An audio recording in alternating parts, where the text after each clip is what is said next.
This is CBC Vancouver News.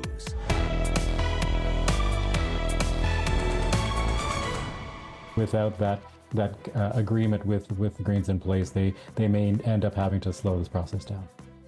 The carbon tax is expected to be eliminated in BC as of April 1st, why some experts say repealing the law in one legislative sitting may not be an easy pass. Also, this is really sick that I won a Juno in my hometown, so everybody, thank you guys so much.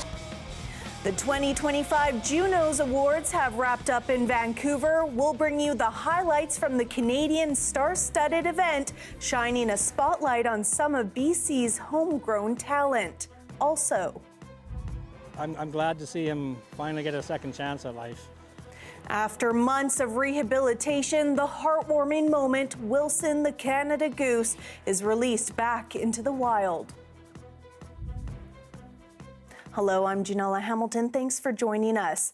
There is hope that British Columbians will get some relief if the province follows through on its promise to drop the consumer carbon tax on April 1st. But as Leanne Yu reports, with only one day to pass the new legislation, some experts say it's an ambitious goal.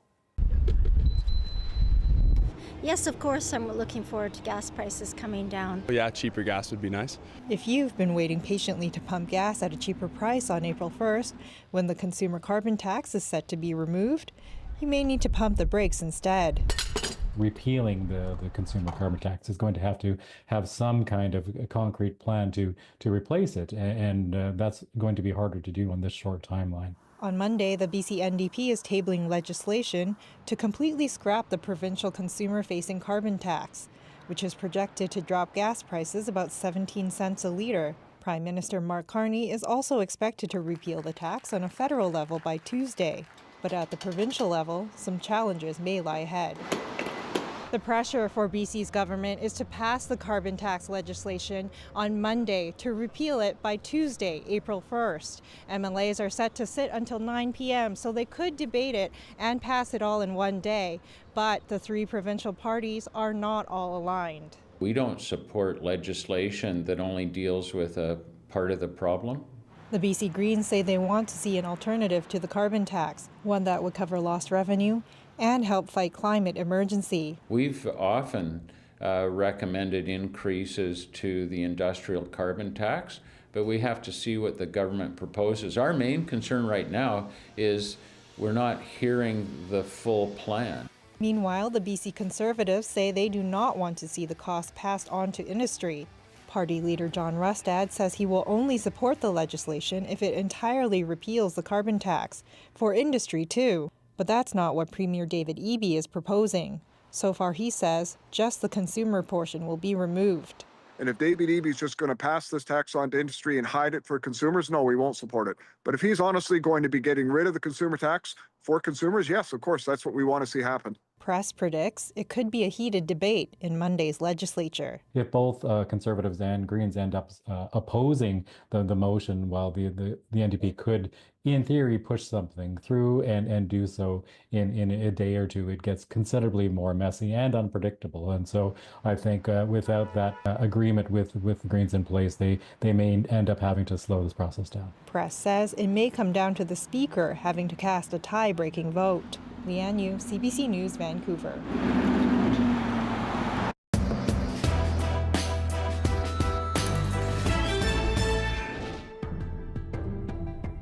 As we enter the second week of the federal election campaign, Conservative leader Pierre Poilievre was in the Toronto area announcing a new tax break for investors today.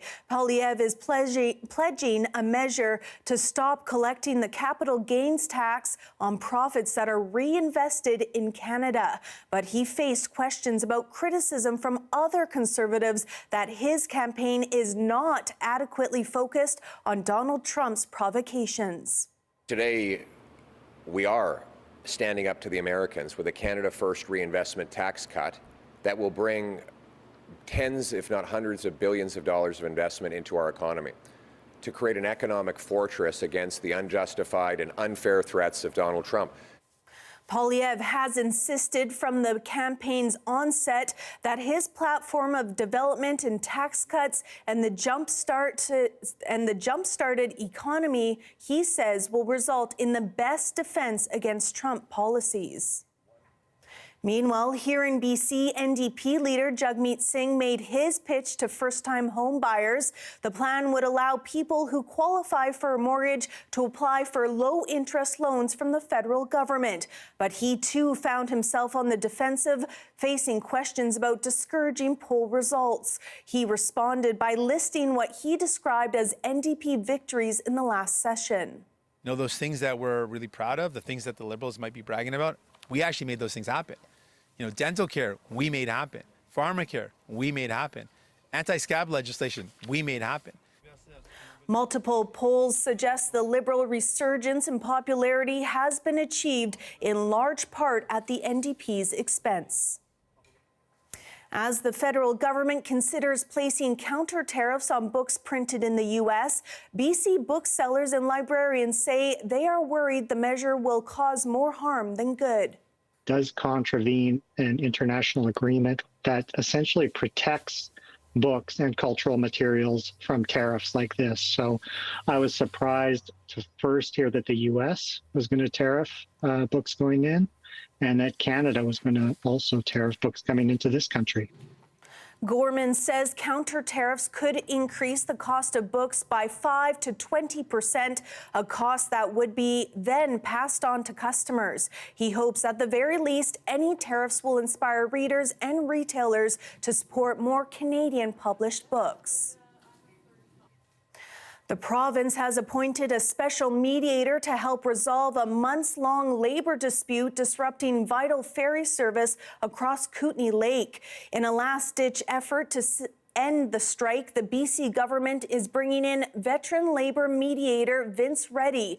The province says Reddy will facilitate talks between the union representing ferry workers and their employer, Western Pacific Marine. The ongoing dispute has left residents frustrated with reduced ferry services, leading to significant delays for some who are trying to get to work, school, or medical appointments. The province says Reddy will begin immediately with hopes of reaching a resolution within 14 days. If no deal is reached, Reddy will issue recommendations. Thousands of residents across the province will have their power cut off starting tonight. BC Hydro is warning customers to be prepared for overnight power outages in the days and weeks ahead. The largest impact is expected in Prince George, where nearly 15,000 customers have been warned they will be without power until 5 a.m. Monday morning. Port Alberni, Bella Coola, and portions of the Lower Mainland could also see similar outages. UBC researchers have developed a new tool to detect so-called date rape drugs. As Pinky Wong reports, the team wants bars and restaurants to use the tool as a proactive safety measure. A quick stir to test whether your drink is spiked. If the tip of the stick turns pink, it means the drink is contaminated. The research team at UBC names the tool Spikeless. What are people going to interact with? And so a stir stick that are already on tables, you know, you just use it in kind of normal day life. Well, this just replaces that and adds a functionality. He says the prototype can be used on all types of drinks. It currently tests for 2 common drugs that are used to spike drinks that are colorless and odorless. If you drink a rum and coke, that's very, very acidic. But if you drink something with a lot of milk in it, that'll be very, very basic. So to be able to test both of those with the same stick requires a little bit of ingenuity and engineering. The researchers say the tool is unlike some other products on the market, like nail polish, which makes the drink unsafe to consume after testing. The chemical that is going to detect the drug is not going to touch your drink and make it toxic. It's going to meet the drink at the top of the stick. The research team says they are now preparing to field test Spikeless and scale production. They say hospitality professionals who have seen the product believe it could be a staple in bars, pubs, and restaurants. That's the one that's clearly then the contaminated drink. Yeah. Sasha Santos is an anti-violence advocate who has been advising the team. She says they're targeting venues such as bars, pubs, and festivals to take on the responsibility of providing safety with their stir sticks. A universal solution then is not that like people who might experience harm have to go buy something and try and protect ourselves, but rather the risk of drink spiking is created by the sale of alcoholic beverages. Another advocate for sexual violence prevention welcomes the new tool to minimize the risk of drug-related assaults. We have not gone a month where we don't hear at least one story. It is very common for survivors to send us a message because they're not sure about their options or they maybe don't want to make a police report. We know that sexual assault is widely underreported. The advocate says education and training are equally important for bargoers and restaurant operators knowing what to do if a drink is spiked. Pinky Wong, CBC News, Vancouver. For more than 3 decades, the Elizabeth Bagshaw Clinic has helped people across BC access abortion care.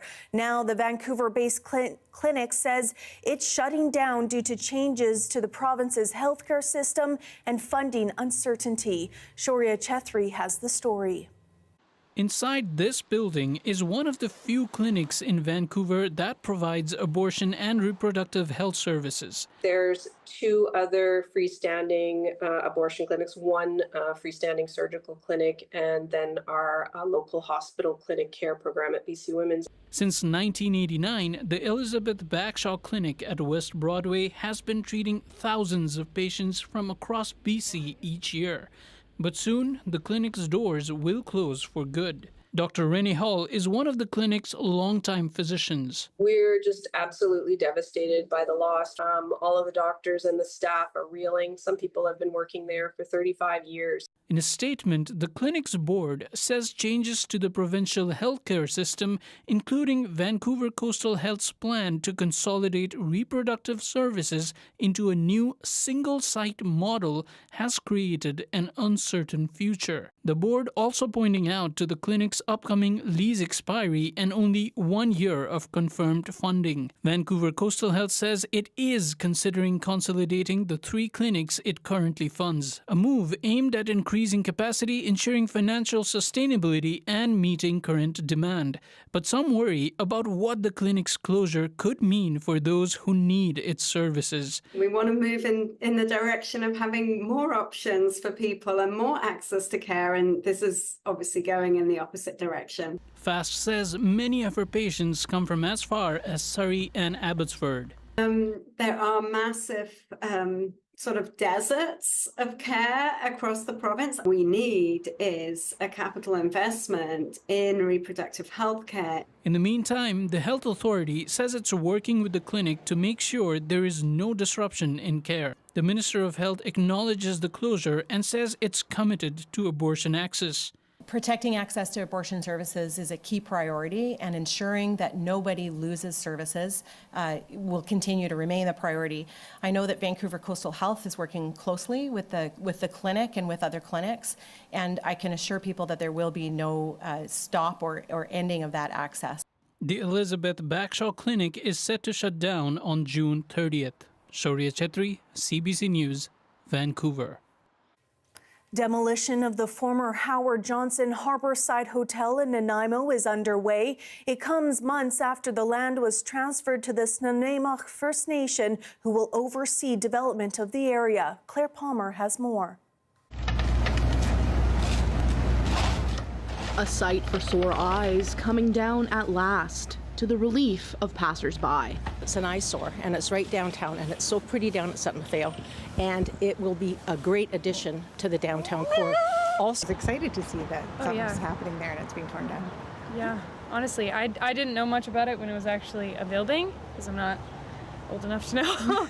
But yeah, every time I drive by there, it's really not something exciting to look at, and especially right by our nice downtown waterfront. Petroglyph Development Group, which is owned and operated by the Nanaimo Nation, hard at work tearing down the decrepit abandoned hotel, which once was the pride and joy of Nanaimo's waterfront. Last July, the parcel of land was transferred back to this Nanaimo as the site of an ancient village.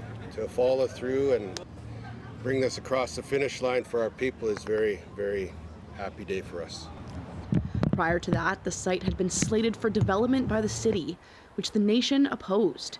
Now the nation gets to decide what comes of the land. It's very sacred and it's got a lot of history for our people. So without us being at the table, we had to come forward and make our case. And we've done that, and here we are today. So, while unavailable for an interview, the nation said last week there was no plans yet for development, but some in Nanaimo have their ideas. I'm kind of hoping there'll be more places for people to actually be, like to walk, to sit, to eat, to socialize, to be together, to form community, rather than more strip malls or more cars or more. I want to see something that's more pedestrian. The nation says it will continue to prepare the site for development with news on the plan to come at a later date. Claire Palmer, CBC News, Nanaimo. The 2025 Juno Awards in Vancouver have wrapped up. BC's own Michael Bublé handed Canadians a heartfelt dose of patriotism at tonight's show, setting the tone for a night of not-so-subtle references to Canada's current tensions with the United States. Fan City, put your hands up. Fan City, put your hands up. I'm a hometown kid. I'm a hometown kid who never left. Yeah. And as I stand here and I look out at my fellow artists in a sold-out arena with millions watching at home, I'm proud to be Canadian. You know he the it boy.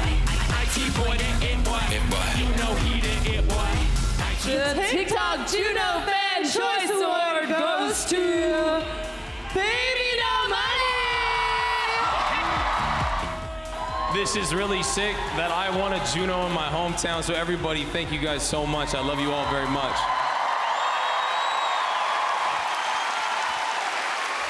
Also, Elon Musk is a piece of garbage. I just want to be seen.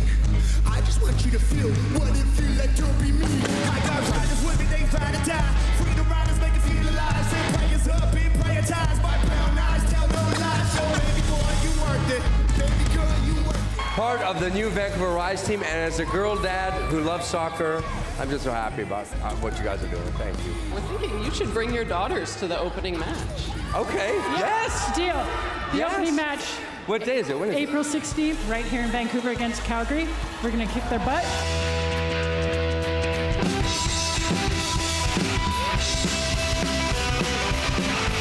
Representing for the culture.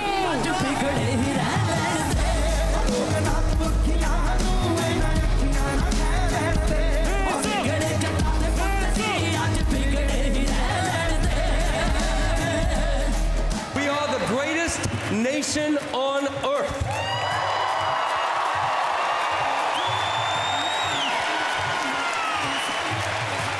And we are not for sale. Thousands of Muslims across BC dressed up in their best outfits to celebrate Eid al-Fitr, marking the end of the fasting month of Ramadan. It was a day to hang out with family and friends after a month of quiet reflection.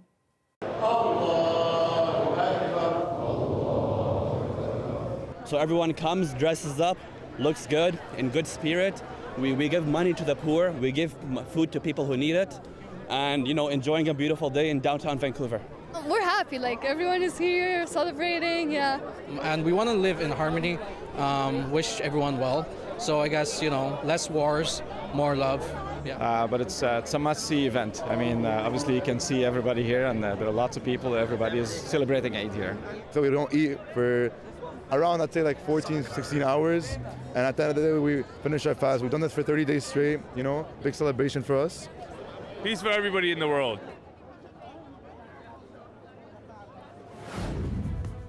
Up next, a Canada goose is given a second chance at life after being struck with an arrow. More on that story after the break.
An injured Canada goose that's garnered national attention is once again flying free after months of rehabilitation. Our Sarab Sandhu was in Squamish for the heartwarming moment Wilson the goose was released back into the wild. You're fine, you're fine, you're fine. One final check of Wilson the goose before he is set free. The feathers have come back. There's a little bit of scar tissue, but as far as I can see, there's no damage. Wilson has had a tough journey after he was struck by an arrow. Wildlife photographer Tim Shear helped rescue the injured bird. I'm glad to see him finally get a second chance at life because he's gone through a lot of pain in the last 10 months. Once we had that removed, there was a large hole that had been left behind.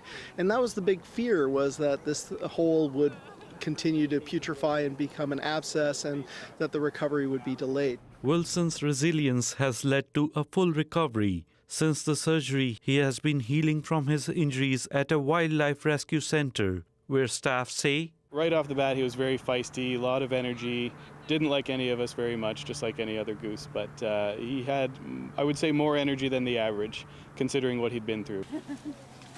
Now, after 2 months of care, it's time for Wilson to return to his habitat. Volunteers gathering at Brennan Park in Squamish Sunday to say farewell to their new friend. As Sir opens the door of the cage, the excitement builds. Slowly, he tippy-toes out, a little hesitant to embrace his newfound freedom. You're free, Wilson, go! He heads straight to a flock of geese lurking nearby. He just sitting there going, dude, I have a story for you. You don't want to know what happened to me for the last few months. Next time we go for beers, I'll tell you the whole story. A heartwarming ending for a community invested in Wilson's well-being. I only get to see the worst parts, so being able to experience the good parts has been a huge, huge plus for me. Walton says he is grateful for those who came together to help an animal in need. Sarab Sandhu, CBC News, Squamish. Here we have a live shot of White Rock Pier tonight. When we come back, remembering Chinese-Canadian dance pioneer Larita Leung and the legacy she leaves behind.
Chinese-Canadian dance pioneer Loretta Leung has died at the age of 85. Her daughter, Jessica Joan, spoke to CBC about her mother's groundbreaking legacy. I think that every time we see Chinese dance performed in Vancouver and in Canada, we really do have to think about Loretta, because she was one of the pioneers of that dance form in our country. The dance instructor was born in Shanghai in pre-communist China in 1940. She was a member of the Communist Party from the age of 15 before moving to Hong Kong to work as a choreographer in the 1960s. She moved to BC soon after that. That is your late news for this Sunday, March 30th. Thanks so much for joining us tonight. For news at any time, visit our website at cbc.ca/BC. Hope you have a great start to your week.